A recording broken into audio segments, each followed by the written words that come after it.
Hello, Gerald. Thank you for coming on to the second installment in this Songwriters Bootcamp. I'm just going to ask you a few questions today about structure, if that's all right with you, Gerald. Great. Excellent. So question one is, how do you arrange a song?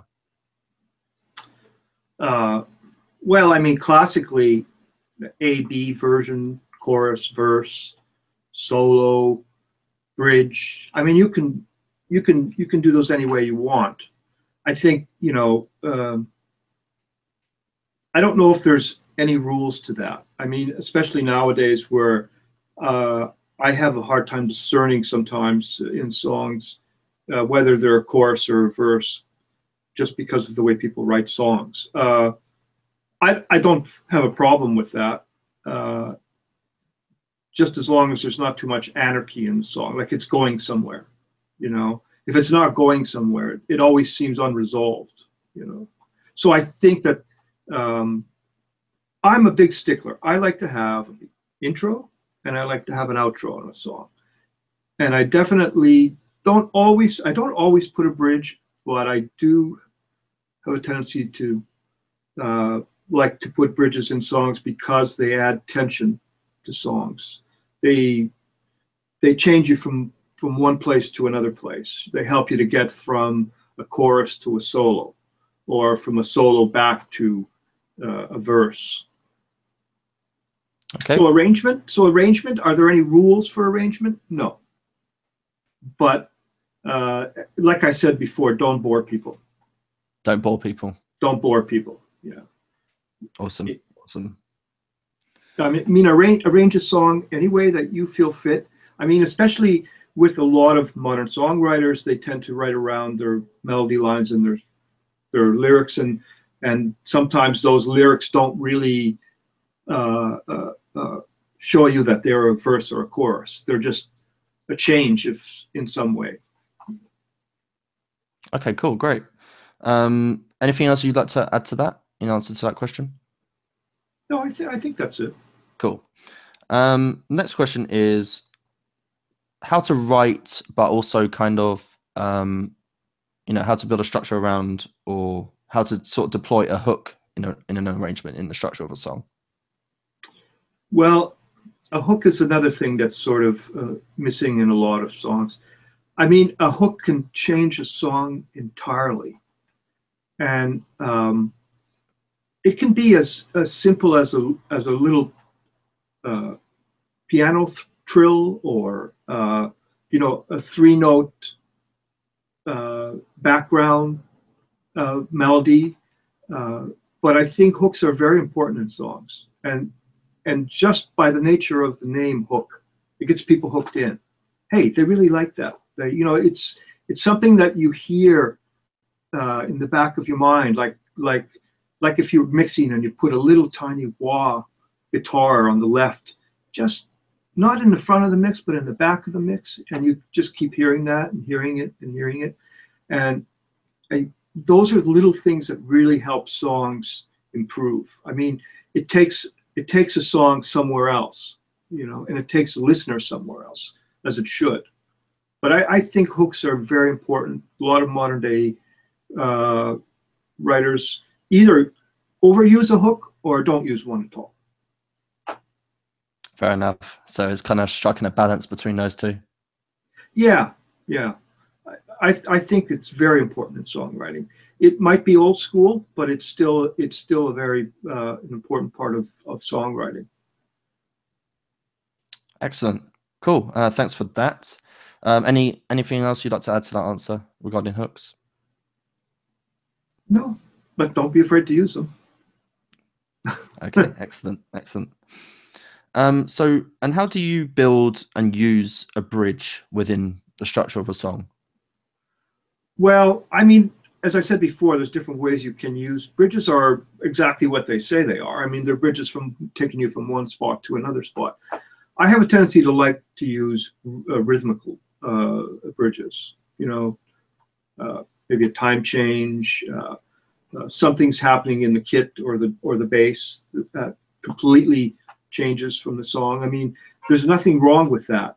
You know, in the old days, the progressive rock bands used to, bridges were a big thing. They would be, if you had a 10-minute song, it would be 4 or 5 minutes of bridges in the song sometimes.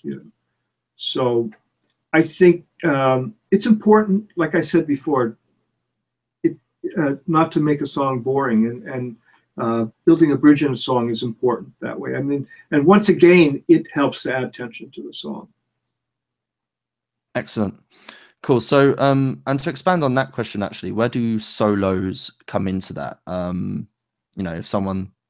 If the songwriter might want to solo something, might want to do a solo, how does that relate to the bridge?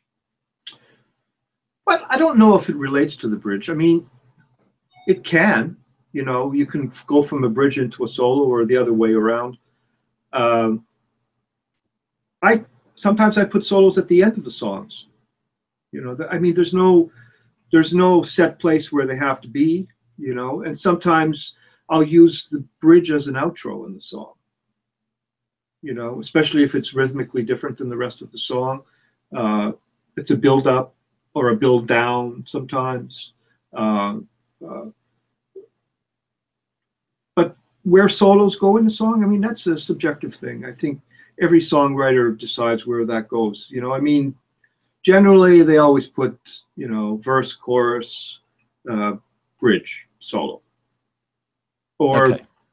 Solo, bridge. That's kind of like what almost everybody does, but you don't have to do that. Sure. There's no written rule that says where a bridge has to go or where a solo has to go. It's where it feels right. Where does it feel right for you when you put a solo in? Sometimes I'll put the solo at the beginning of the song. Excellent. Cool. So the next question actually is, and then I've got one more question after that I've just thought of. The next question is how to decide on the lengths of, verses and choruses, etc. Well, I think a lot of that has to do with your lyrics. If I find that I'm having short lyrics, then I generally will stay like with 8 bars for chorus and verse. But if I feel like the lyrics are being stretched out a bit, I'd like to have some instrumentation in between the lyrics. I might go with 16 bars, and it depends. I mean, it used to be that if your song was over 4 minutes long, it would be hard to get it on any radio time with it. Yes. I don't think that really matters anymore. Yeah, I don't think so either. I mean, I still I know people do radio edits. Mm-hmm. Like I've actually mastered radio edits as well as normal versions. Mm-hmm. It's like a bit shorter and the arrangement is just a bit faster. But yeah, I never pay attention anymore to how long a song is. The only time that I'm looking at the lengths of choruses and verses is dependent on the lyrics I have. But in terms of my worrying about how long the song is, I don't really care about that anymore. I mean, yeah. I used to write that, thinking in mind of a radio. So like 3:30 or something like that, or shorter. Yeah, something like that. Anywhere from 3 to 3:30. For 4 minutes on radio in the old days, they'd be asking you for radio cuts. So, you're losing something. I suppose that's just not really relevant anymore. I mean, obviously radio is still relevant, but in the online digital space, it doesn't really matter. No one's gonna stop you doing a. I think some radio stations even go so far as to make their own radio cuts now. So that's frightening. It is frightening, yeah. They'll do a mashup of songs, and they don't need anybody's permission anymore. Excellent. One last question, actually, because I've just come up with this one. When, like, logistically, like when you are writing the structure of the song, where and how do you do it? Do you do it pen on paper? Do you do it inside your computer? Do you do it any other way? Oh, I do very little songwriting, pen and paper anymore, unless the only thing I might do is write down chord structures. But I do everything inside the box. Okay, cool. It, So it's so it's so much easier. I mean, the thing is that you've got a visual there, yeah. that you didn't have when you were recording on analog. I mean, Mm, it's a visual placement of things, and you can see all the buildups, and you can move things around much easier. There's no such thing about studio time. yes. Yes. For me, that's like working with building blocks, right? Yeah, because I mean, we're talking regions, inside Logic Pro or whatever. Like you can Yeah. actually build it out. Do you ever find that after recording, you might use that to your advantage and like rearrange stuff inside the computer after recording Oh, and producing? absolutely. I mean, sometimes you make terrible mistakes, and you don't want to bring the singer back in, but her vocal track is there, and you can cut it up and move it around any way you want. Mm, Whereas in the old days, you'd have to bring her back in or bring everybody back in to mm. redo the tracks, and you don't have to do that anymore. And I just find that when I you know when I can see it like that, I can hear it better. Sure, sure. You That's know? interesting. Um, and actually, just to follow up on that, as a bonus question, second bonus question. Um, do you recommend all songwriters jump in the box? Well, it's not for everybody. I It's know not I for everyone. still no, I still know a lot of like acoustic folk players who just prefer to sit down on with a guitar and work out a song that way. And I still do that once in a while. But it's whatever works best for you. You could try it, see how it works for you. Some people just can't work in the box. So if you're not working in a box, how do you kind of document and practice your song structure? Oh, well, I mean, you remember chords in your brain. That's just the way you are as a Yeah, musician. But you should write things down. Doesn't hurt. of course. You know. Maybe And maybe making a video or something can help. yeah, and be, when I write a song, I'll usually write it with basic chords, and then I'll expand the chords to try and get a little more breath in them. Uh, it's easier, at least easier for me, if I just use some basic chords and say, oh, okay, now I've got the song down. I've got it going from G to D to A. Let's open those chords up a little bit and see what we can do. Because the minute you open those chords up, you're opening up opportunities for melody and Yes. movement in the song. Yeah, I mean the chords are kind of the skeleton, of the song in a way. Yeah, it's exactly what they are. They're the skeleton. Yeah. Um, Another question actually that's just popped to my head, Gerald. This is something that I struggle with sometimes when I'm making my own stuff on the occasion that I do. Um, like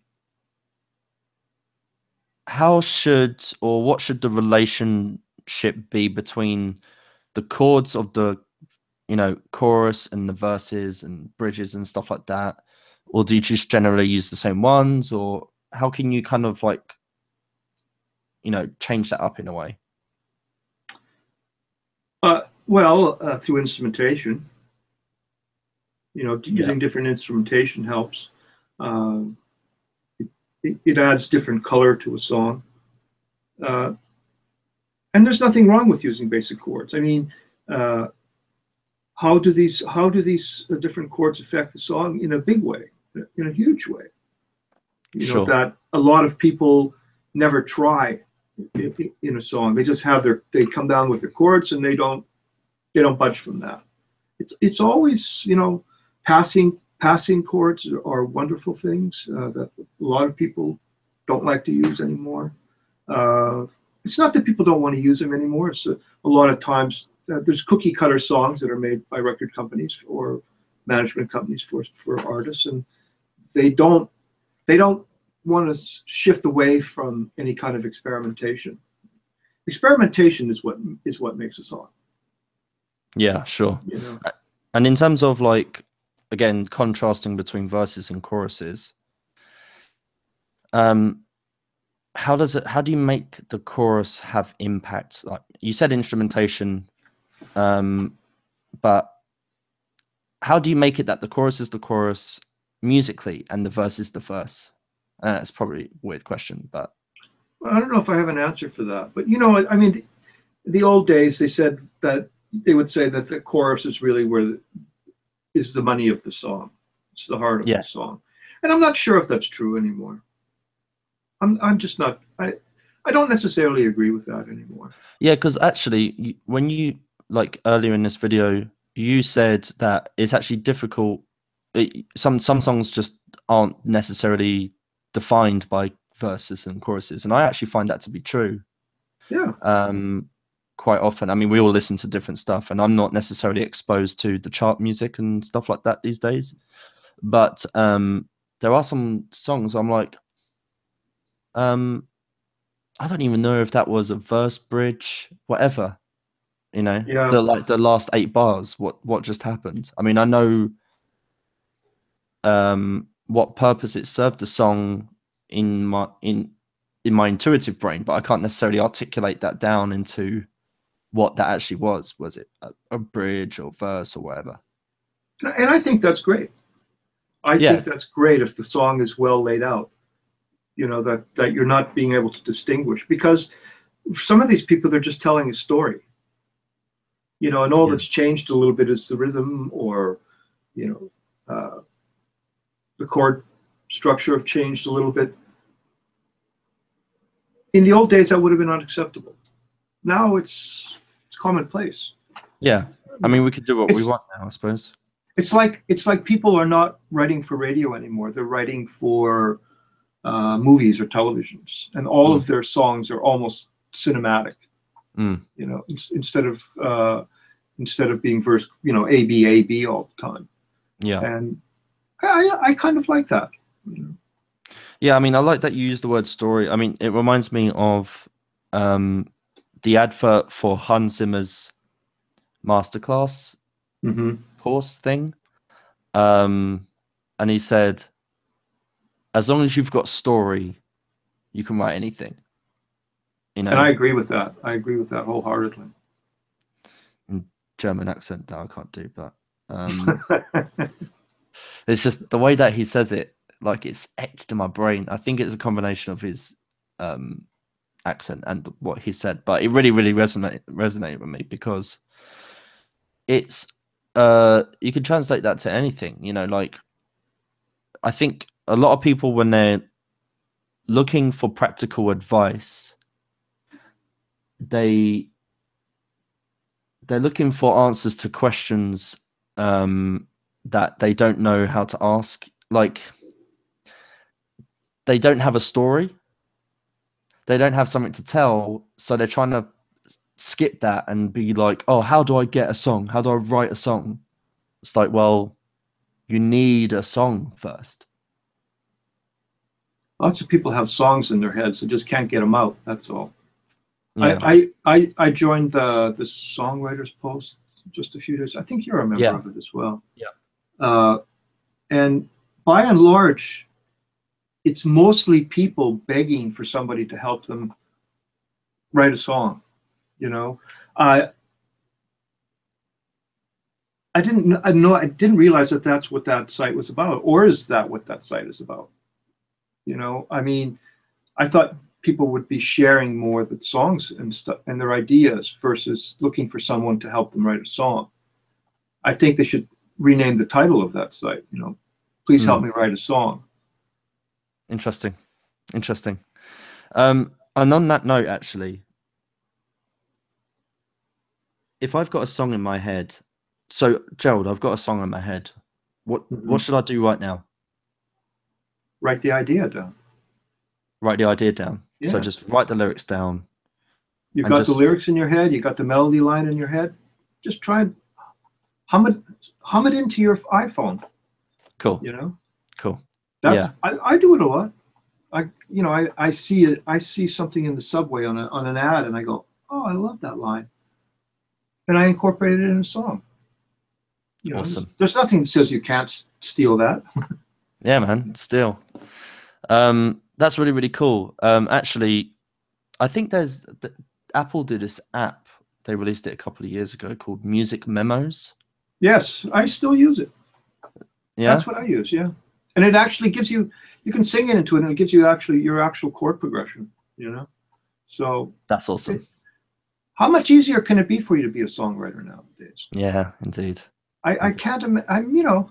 When I was young, the only thing you had was a guitar, and if you couldn't write music down, you were shit out of luck. You know? So, I mean, all the tools are there for you as a songwriter nowadays. So there's no excuse, unless, like I saw on that site, that a lot of people just couldn't play guitar or just, didn't have the musical ability. Although they had songs in their heads. Just you don't have to be a musician to have a song in your head. Mm. So yeah, I mean, I suppose if that's you're in a something. case like that, so what you need to do is find a guitar player who can work with you, or a keyboard player who can work with you. Because most of those guys, they can hear you, even if you can't really sing too well. They can hear what you're up to. Yeah, They the can idea, right? lay the chord progressions down and work out the melody line for you. It's that easy. Awesome, awesome. That's really cool. I suppose these days, you know,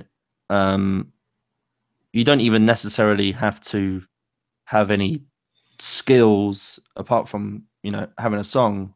Like, it's not like you need to be able to read and write music. You don't. Absolutely don't. And that's Cool. I mean, that's probably why I hear some music that frustrates me, because it probably wasn't done by a musician. It's they have the right idea there, they just don't have the tools to sculpt it into something a little better, or they've Yeah, got half a story and it doesn't end.